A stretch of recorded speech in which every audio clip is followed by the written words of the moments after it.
was on that day back in 1788 that the first fleet, led by Captain Arthur Phillip, arrived in Sydney Cove. Phillip raised a British flag and took possession of the land for England, even though it already belonged to hundreds of different groups of Aboriginal people. Over the years, January 26th became a day for celebrating New South Wales, and it was often called Foundation Day, First Landing Day, or later Anniversary Day. It wasn't actually until hundreds of years later, in 1935, that all states and territories started calling the date Australia Day.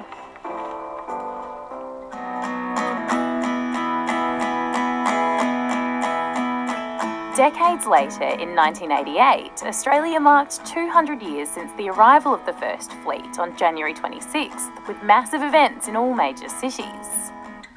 But it still didn't become an official national public holiday in the way it is today until 1994. But let's stop there and go back to look at this period in Australia's history from a different perspective. For Aboriginal people, January 26, 1788 was the date when the land they'd been living on for at least 50,000 years was claimed by someone else, and it started hundreds of years of mistreatment and discrimination. On the 26th of January 1938, many Indigenous leaders held what they called a day of mourning to protest against hundreds of years of terrible treatment by white Australians and their land being taken away from them. They also wanted the same rights as other Australian citizens. Then on January 26, 1988, there were big protests held at the First Fleet anniversary event in Sydney. Well, I'm very proud to be Aboriginal, and I'm glad I could take part in the march and be here today. 200 years from today, white man came and started to destroy the people of this land.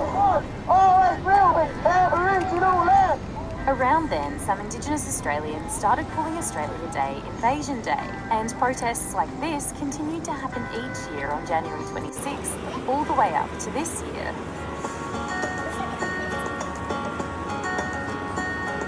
Because of this, there's been a lot of discussion lately about moving Australia Day celebrations to a different date. Officially, that would need the okay from the federal and state governments, but some local councils have been making their own moves. Two Melbourne councils have already voted to stop calling January 26th Australia Day, and it looks like an Adelaide council could hold a vote on it soon. But the idea of changing Australia Day has made some people angry. Some say the tradition's really important.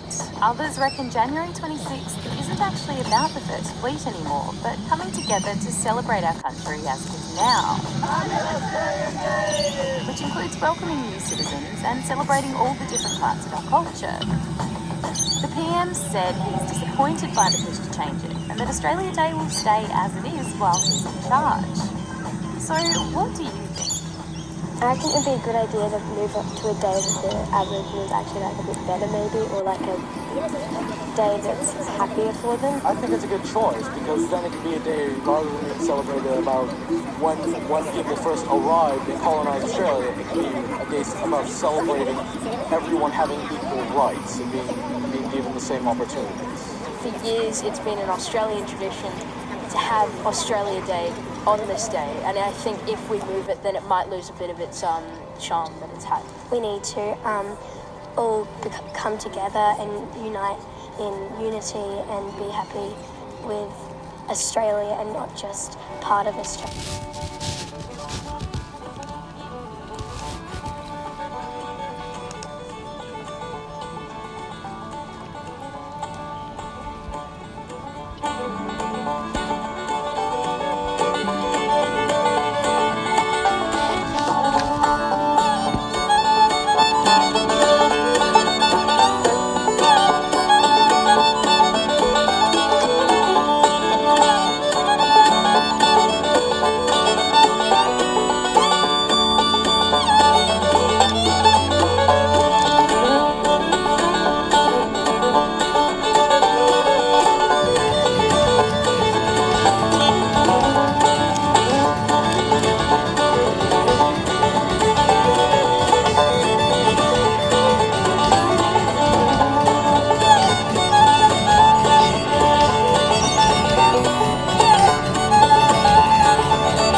here. There's a little coffee cart just down the road here. Hurry up.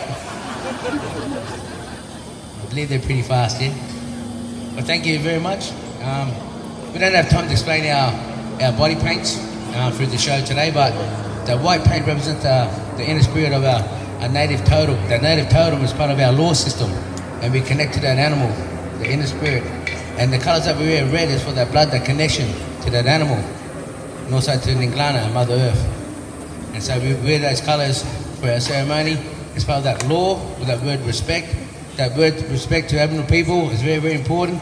It's part of our law system.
To welcome both the live audience here today at Barangaroo in Sydney and those who have tuned in to ABC TV around the nation.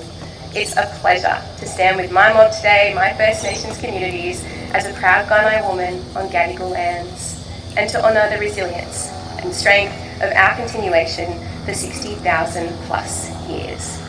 Especially on this day, a day of mourning, a day which our communities know as Invasion Day, in partnership with the Metropolitan Local Aboriginal Land Council. At first light this morning, the Sydney Opera House sails were lit with powerful artwork by proud Kamilaroi woman and artist Rhonda Sampson. Rhonda's artwork, the An Waran, represented the importance of First Nations women around the world.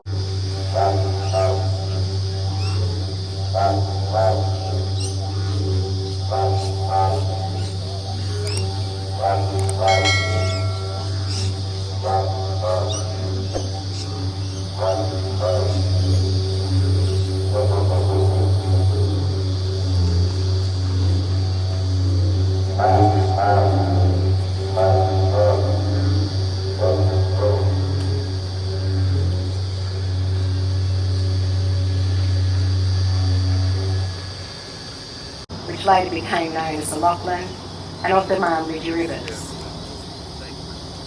This here is ground zero.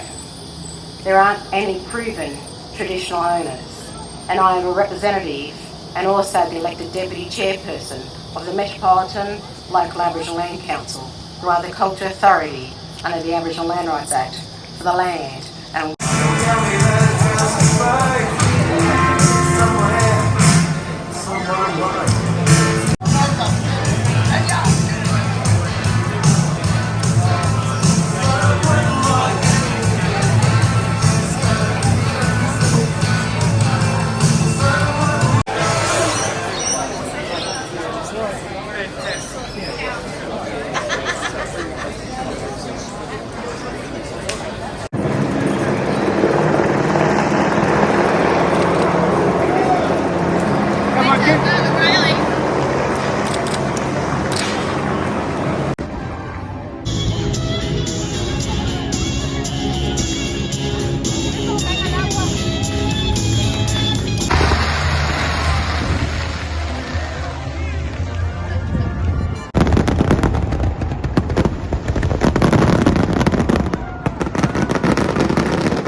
figure out.